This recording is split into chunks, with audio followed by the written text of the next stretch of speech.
इस्लामपुर के मेलावा में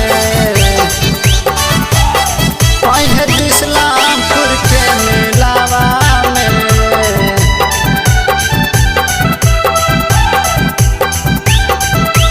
सम्राट रिकॉर्डिंग स्टूडियो खुदागंज। चाहते सीनामा सुना मोर हसीनामा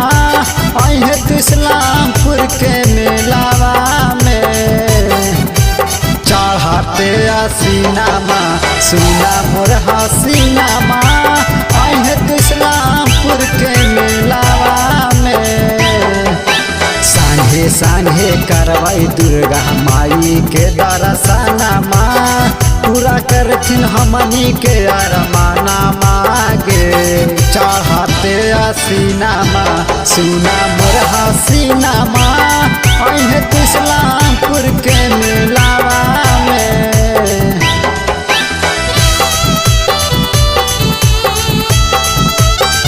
इस्लामपुर के मेलावा में इस्लामपुर के मेलावा में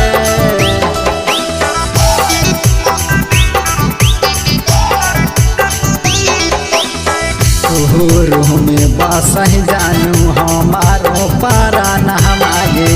माई जे देथिन पगली हमनी के दर्शन हमागे हमनी के दर्शन हमागे तोहरे में बासह जानू हमारो पारान हमागे माई जे देथिन पगली हमनी के दर्शन हमागे ले ले यहाँ जानू मैला लाले रंग चुनरिया हमनी के देथिन दारा सहना मागे माई लगी ले ले यहाँ नारियल चुनरिया खोल देथिन बाजारा के मरिया गे इस्लामपुर के मेलावा में इस्लामपुर के मेलावा में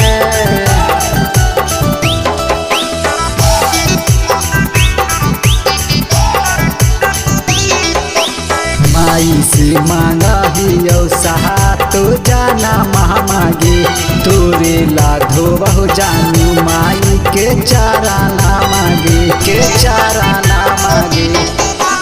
माई से मांगा ही सहा तो जाना महामागे तोरे लाधो बहु जानू माई के चारा ना मांगे शत्रुघ्न दीवाना के बतिया तू नहीं भूलैहा गे शत्रुघ्न दीवाना के बतिया तू नहीं भूलैहा गे तब की दशहरा के मेला में तू पूजा करिहा गे तब की दशहरा के मेला में तू पूजा करिहा गे सम्राट रिकॉर्डिंग स्टूडियो खुदागंज।